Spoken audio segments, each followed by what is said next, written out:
Welcome back to Breathe Easy, the place where ventilator modes don't have to feel scary, mysterious, or controversial. Today we're talking about APRV, a mode that somehow manages to be everywhere and misunderstood at the same time. Some people swear by it, some people swear at it, and most of us have seen it used 10 different ways, sometimes on the same unit. So here's the big question. Is APRV actually risky, or have we just been using it without listening to the physiology? This episode is all about flipping the script from this is how I like to run APRV to this is how the lung actually behaves.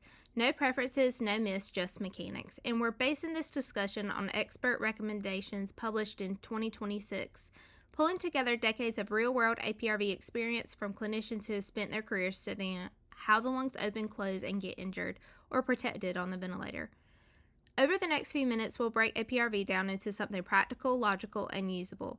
Why it still matters in ARDS, what APRV truly is and what it definitely is not, where it commonly goes wrong, and why TLow might be the most important setting you're not paying attention to.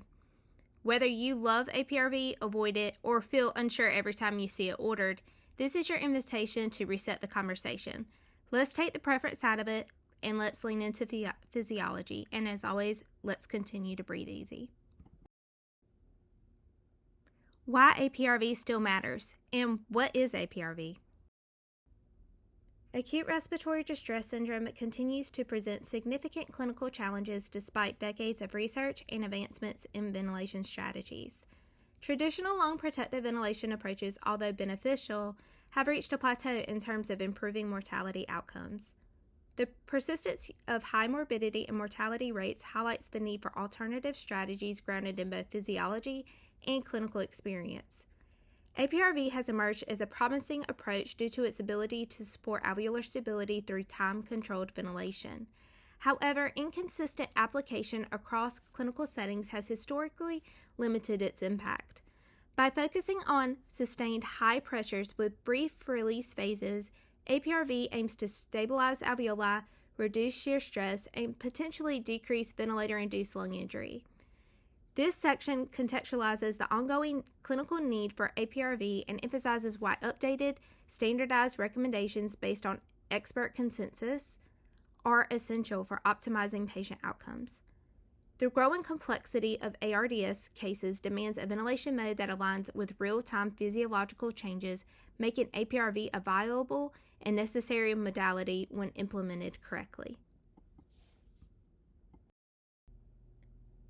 APRV is a time-controlled, pressure-limited ventilation mode that supports both oxygenation and ventilation, while encouraging spontaneous breathing. The strategy involves maintaining a high airway pressure, known as P high, for a prolonged duration, known as time high, to promote alveolar recruitment and stability, followed by a brief release to the lower pressure, known as P low, for a short duration of time, known as T low, allowing carbon dioxide clearance. The defining characteristic of APRV is its reliance on time rather than volume to regulate alveolar mechanics, thereby reducing the cyclical overdistension and collapse associated with the conventional modes. By enabling spontaneous breathing through most of the respiratory cycle, APRV facilitates better ventilation distribution and potentially improves hemodynamics.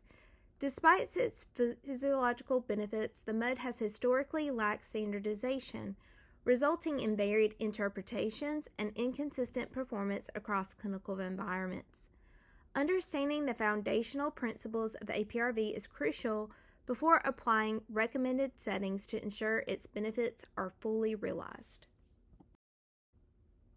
Variability and misuse of APRV, expert panel composition and methodology. One of the primary challenges surrounding APRV implementation has been the significant variability in clinical practice.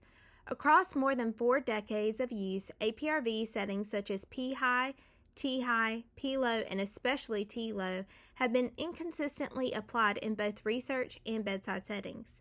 Studies categorized under the umbrella of APRV often utilize entirely different configurations, leading to difficulty comparing outcomes and making evidence-based conclusions.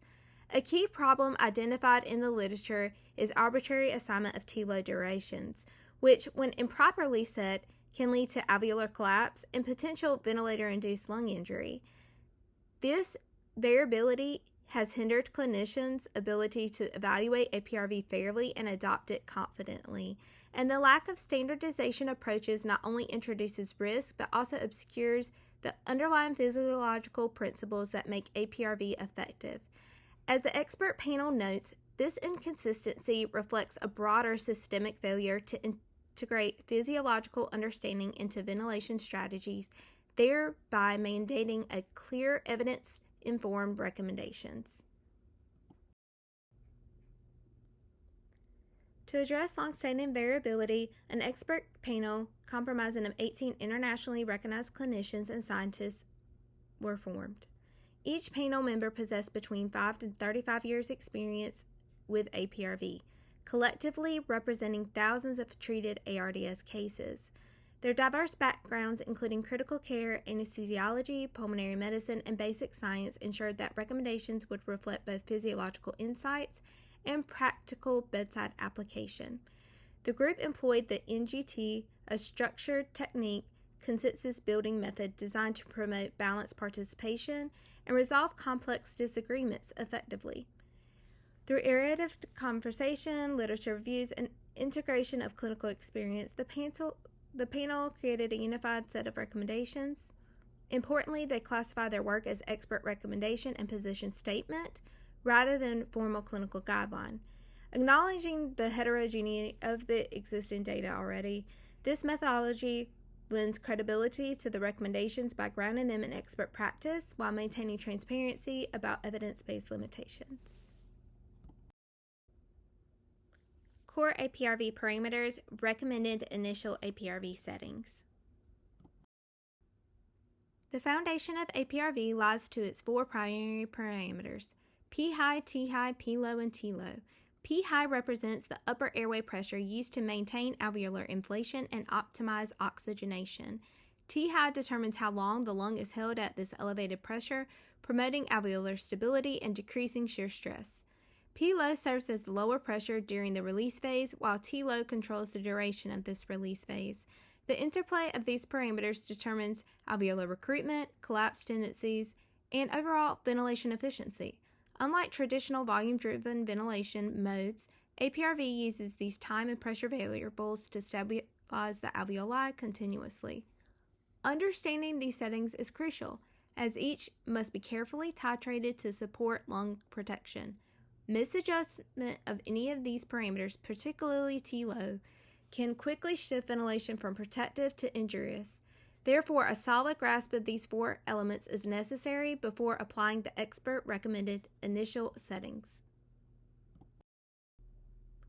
The expert panel established clear initial settings for APRV in patients with acute lung injury, ARDS, or conditions characterized by normal or increased elastance. They recommended setting P-high to match the patient's prior plateau pressure when transitioning from volume control or peak inspiratory pressure when transitioning from pressure control or dual control modes. T-high should correspond to the patient's prior respiratory rate, preserving rhythm consistency, and P-low is intentionally set to 0. However, this does not imply fully lung deflation due to the controlled timing of T-low. The crucial component, T-low, must be determined using expiratory flow analysis. Expiration should be terminated when the flow decays approximately at 75% of the peak expiratory flow. This physiological approach ensures alveoli remain stable during the release, reducing the risk of collapse. These recommendations create a reproducible and consistent framework rooted in lung mechanics rather than arbitrary time values. Importance of T-low in injury prevention, identifying and avoiding injurious APRV settings. T-low is the central determinant of alveolar stability within APRV. A properly set T-low allows controlled expiration that prevents alveoli from collapsing while still enabling sufficient ventilation. The panel emphasizes that excessively prolonged T-low durations can cause derecruitment, mechanical instability, and ventilator-induced lung injury. Conversely, too short of a release could impair CO2 clearance. Therefore, physiological guidance, specifically flow termination at approximately 75% of peak expiratory flow, ensures expiration ends before alveolar collapse occurs. This timing supports end expiratory lung volume, reduces repetitive opening and closing events, and helps preserve lung integrity. Recognizing TLow as a dynamic variable that it requires adjustment based on evolving lung mechanics is vital, and by centering TLow in clinical decision-making, providers can leverage APRV's strength while minimizing patient risk. The expert panel identified several conditions under which APRV can become harmful. These include overdistension from excessively high pressures, alveolar collapse from inappropriately long release times, and failure to adjust settings in response to real-time physiological changes. Injurious APRV also arises when clinicians rely on fixed-time presets rather than dynamic, patient-specific measurements. The risk of ventilator-induced lung injury increases when alveoli are repeatedly cycled through collapse and reopening, a process exacerbated by poor TLow management. And the panel's recommendations serve as guardrails to prevent these pitfalls, emphasizing the role of continuous monitoring and proactive titration. By adopting the structured approach outlined in the paper, clinicians can avoid common errors and deliver APRV in a truly lung-protective manner. Intended patient population key takeaways. The recommendations outlined by the expert panel apply specifically to adult patients experiencing acute lung injury, acute respiratory distress syndrome, or conditions characterized by normal or increased lung elastance. And these patient populations benefit from ventilation strategies that prioritize alveolar stability and controlled inflation-deflation cycles. APRV is not intended as a universal mode for all mechanically ventilated patients. Rather, its application should be reserved for the cases its physiological mechanism align with clinical goals. Clinicians must assess each patient's respiratory mechanics and disease trajectory to determine APRV suitability. By narrowing the mode's intended application, the panel reinforces its use as a targeted strategy rather than a one-size-fits-all solution. The expert panel's work to provide a structured physiology-driven approach for setting and adjusting APRV is to enhance patient safety and ventilatory effectiveness. Central messages include the importance of standardization, real-time physiological monitoring, and especially the crucial role of TLow in determining alveolar stability. By offering precise initial settings grounded in decades of collective experience, the panel aims to correct the long-standing variability seen in APRV research and practice, and the paper concludes with a call to unify APRV application across clinical environments to ensure protective and meaningful lung ventilation strategies for acute respiratory distress or acute lung injury patients. For more insights, please read this open access publication by Neiman and colleagues in Frontiers of Medicine. You'll also notice that Dr. Hassan Al-Khalisi, the medical director at East Carolina University Medical Center Respiratory Care, on this panel as well. Until next time, breathe easy.